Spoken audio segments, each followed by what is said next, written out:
Bienvenidos al taller. Les habla Juan Luis Rendón y con Ernesto García tendremos el gusto de seguir conversando acerca de la pedagogía, la escuela y sus retos. Llegamos ya a nuestro programa número 24 y bueno, es nuestra primera semana luego de habernos abierto a otras posibilidades de difusión, que son nuestro canal de WhatsApp al que están invitados y también nuestra red social, nuestro perfil en Instagram. Ese aún no lo hemos explotado tanto, apenas lo estamos aprendiendo a gestionar, pero bueno, la idea es que entre todos podamos hacerlo y está abierta la pregunta. Bueno, entonces programa número 24 les decía, en el que quiero retomar una cosa que nos quedó en punta tal vez hace unos 3 programas cuando estuvimos hablando de las tareas y lo que dicen las tareas del maestro. Entonces ese día nos quedó algún punto que quiero retomar, pero antes de presentarlo quiero saludar a Ernesto y pues saludarlo para todos. Buenas tardes, Juan Luis, bienvenidos todos también y bueno, aquí estamos listos y dispuestos a, como tú dices, seguir labrando las preguntas. Bueno, entonces para hoy, Ernesto, no sé si te acuerdas cuando en el programa de las tareas alcanzamos a mencionar que ese asunto de las tareas para la casa, aparte de muchas otras cosas, es un vector crítico en la relación hogar-escuela. Y entonces estuve pensando desde entonces, eso hace ya casi un mes, acerca de esa relación, porque es una relación crítica también para la pedagogía. No solo es la escuela con el infante, sino también en la relación escuela-hogar ocurren un montón de cosas y hay un montón de preguntas. Entonces me encontré con un pasaje de una conferencia de Makarenko donde está hablando justamente de ese asunto en el que digamos critica o evalúa como las dos posibilidades o las dos tentaciones en las que más fácilmente nos caemos los maestros, y entonces la primera es tirarle el muchachito a la familia, resuelva usted qué es lo que se está haciendo mal y llamarlo y familia, háganse cargo ustedes de ese asunto, sea el que sea. Pero también el contrario, que es convocar a las familias, venga, yo sé mucho de pedagogía, entonces le voy a decir cómo es que hay que tratar al alumno en la casa, qué es lo que hay que hacer en la casa para que ese muchacho se aprenda. Y entonces en su evaluación Makarenko se da cuenta, pues nos muestra que ambas actitudes son erradas y de todas formas la tendencia sí es muy marcada de ellas, pero él nos dice lo siguiente. Dice pues que en definitiva estamos obligados a brindarle una ayuda de todas formas a los hogares, nosotros los maestros, y que el mejor modo de influenciar, que es la palabra que él usa, es a través del niño, ¿cierto? Y después dice, creo que las formas de influenciar en las familias deben resolverse por la siguiente lógica. La escuela es una organización estatal, podríamos decir, del orden de la sociedad, y la familia una organización del orden de la vida, podríamos decir entonces como de la comunidad, del tejido comunitario.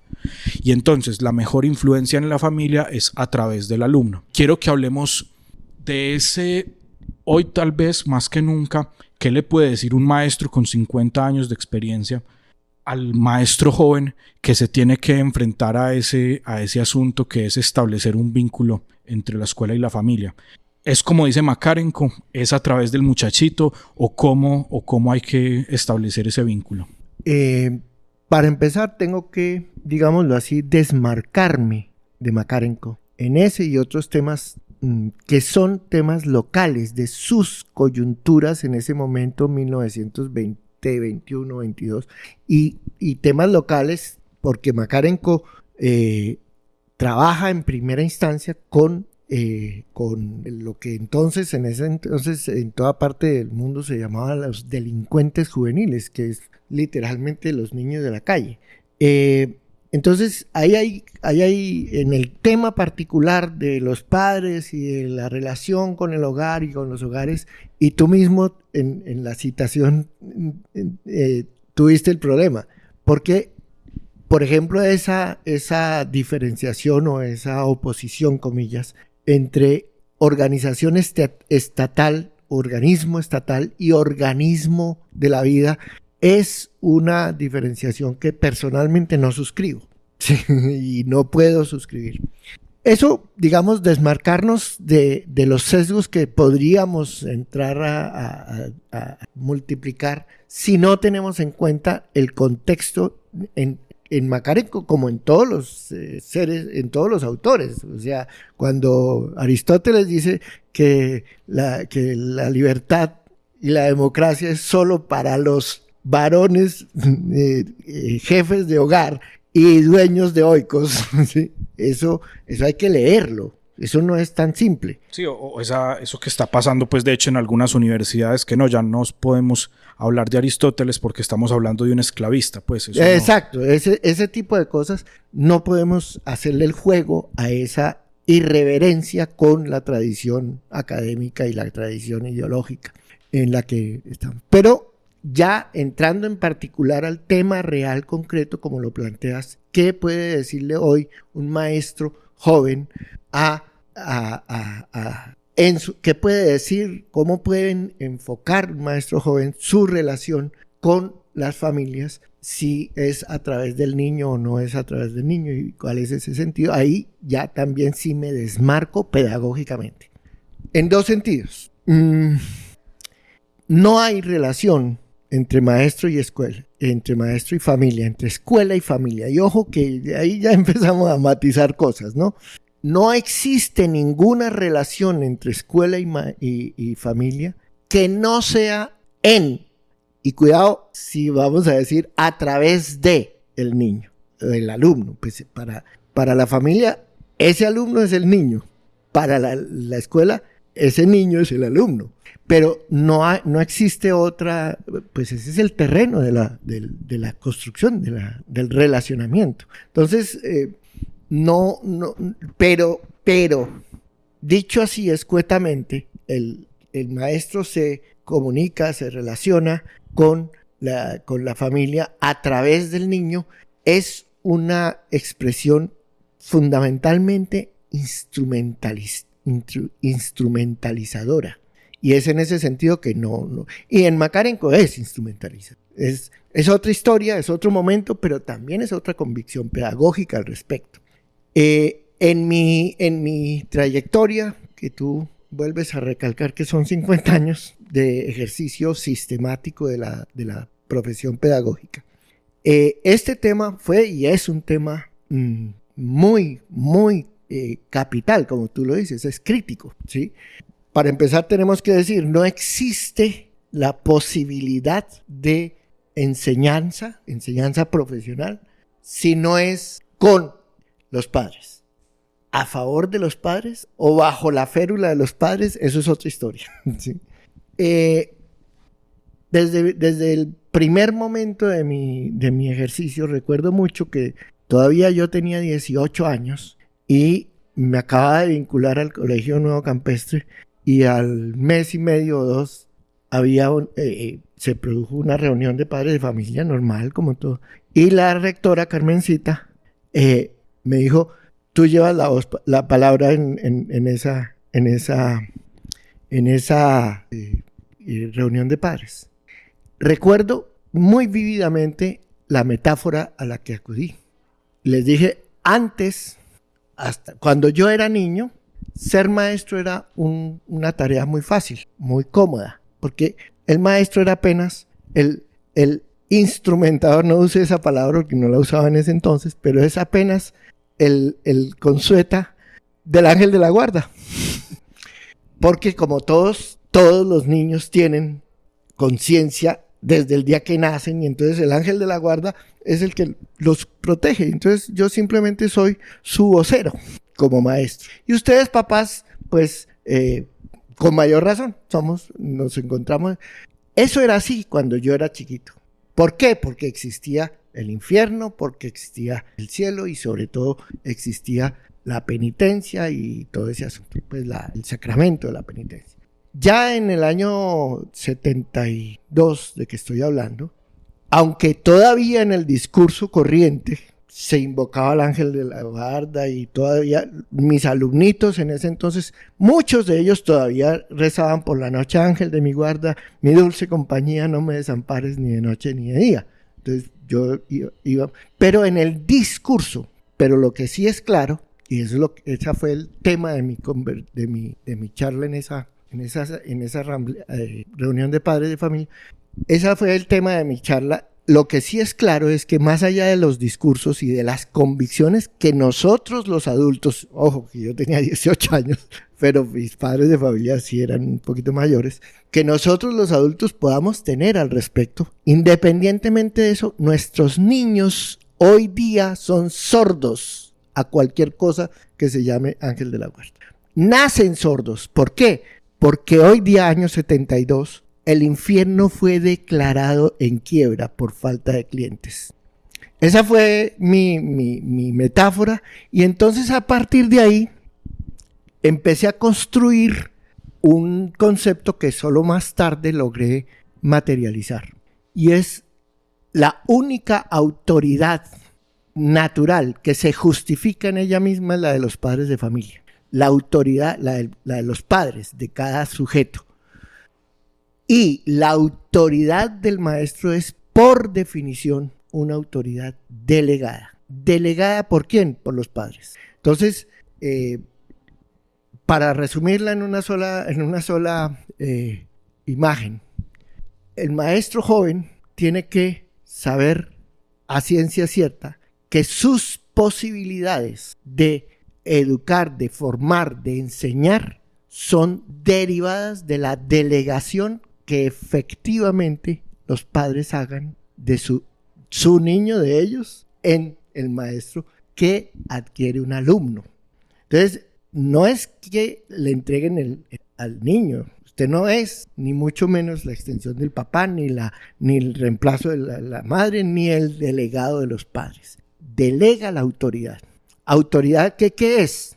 Bueno, eso es un tema de largo aliento, pero en rigor, la tarea del maestro, como la entendemos aquí, como la entiendo yo, como la entendí siempre, la misión del maestro es trabajar para que su alumno, que es un niño al principio, construya su emancipación.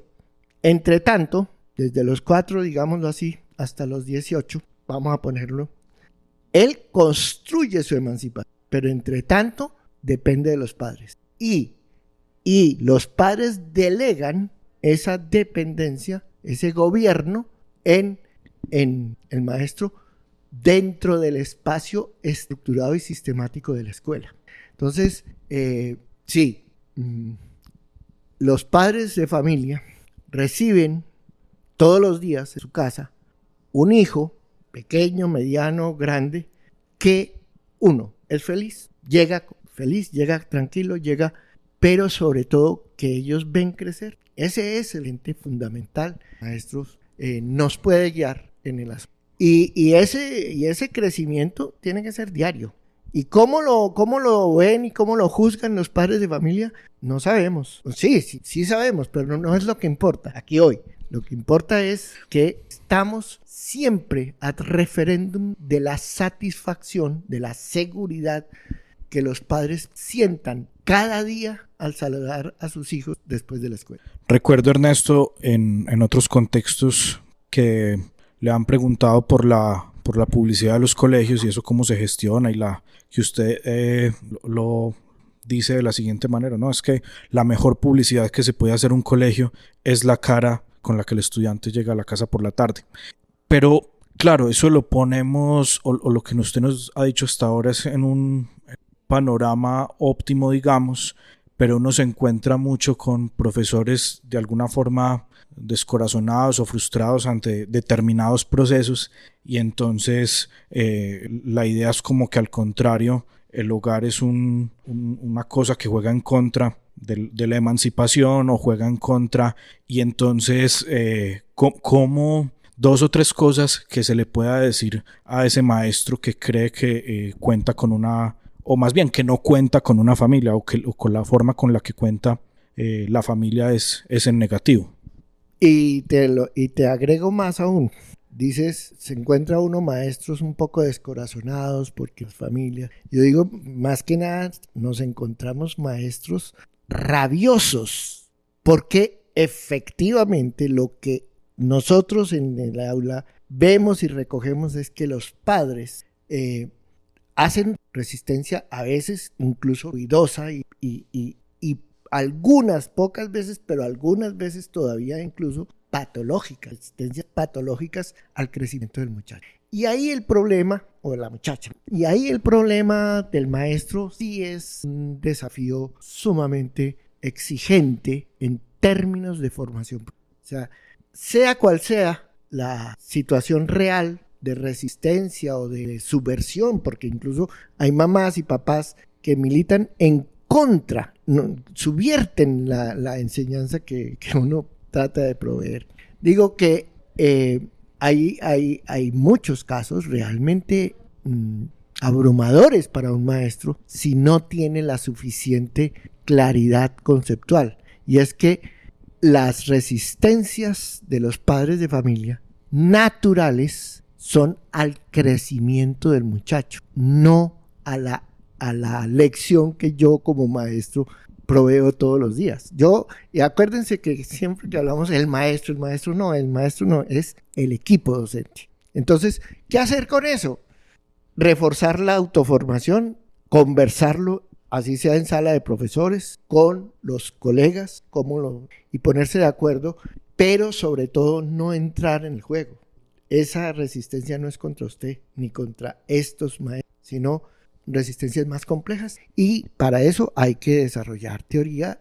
Aquí, pues a lo largo de mi carrera, yo soy psicopedagogo, les recuerdo, entonces ese es uno de los temas que más he estudiado y en donde probablemente más inventos y más conocimientos hemos podido agregar a lo largo de toda mi carrera con los distintos equipos docentes en que me he desempeñado. El tema del desarrollo psicopedagógico del gobierno de sí, muchachos, en resistencia con la actitud parental natural de temer, porque eso es lo que pasa, temer la emancipación de los hijos. Bueno, muchas gracias, Ernesto. El tiempo ya se nos va acabando y al menos creo que puedo concluir que sí es un tema clave, ¿cierto? Y larguísimo, complejísimo. Y que además muy, cuando no evadido por los pedagogos, pues dificultoso. O sea, encontramos, por ejemplo, aquí en estas primeras ideas de Makarenko lo difícil que es el tema para él incluso, ¿cierto? Entonces, creo que es un tema interesante en el que pues se muestra que sí, por un lado está la teoría ya hecha, pero que también demuestra que hay mucha teoría por hacer, ¿cierto? Que cada vez que los maestros salimos al aula, salimos al ruedo, encontramos nuevas preguntas teóricas que nos van a llevar a enriquecer nuestro discurso. Sobre todo nuevos desafíos pragmáticos, que son los que después podrían convertirse en preguntas teóricas. Pero se me ocurre, Juan Luis, pero no sé, ya se verá, que podríamos publicar en nuestro canal, ¿sí? Yo no sé si eso es una pequeña editorial que escribí hace varios años para el Gimnasio Internacional de Medellín, que se llama así, La Autoridad Pedagógica. Claro que sí, lo vamos colgarlo ahí por unos días, o yo no sé cómo es que eso funciona para los que quieran profundizar un poco en ese. Claro que sí, lo vamos a poner en nuestro canal, entonces están todos invitados a leerlo allí. Y por último, sí, pues unas necesidades pragmáticas, pero como usted mismo me ha enseñado en otros contextos, cuando usted sienta que la teoría no alcanza, es porque falta teoría. Entonces, por eso lo ponía en esos términos. Bueno, esto fue el taller número 24. Esta semana quiero saludar a algunos de nuestros nuevos suscriptores, en concreto a la profesora Diana y al profesor Walter también, y a la profesora Graciela González. Entre todos vamos aumentando el radio, haciendo más grande el radio de este programa, y sobre todo lo vamos haciendo, lo vamos ampliando en las direcciones que nosotros queremos. Estamos muy contentos porque ya va llegando el cierre pues como este corte 2024 y la evaluación es muy positiva. Entonces manténganse atentos que no estamos, entre comillas, dormidos en los laureles, sino que se vienen algunas propuestas muy interesantes para las cuales necesitamos contar con ustedes, nuestros queridos oyentes, nuestra querida comunidad. Entonces, los esperamos el próximo martes con una nueva pregunta para labrar.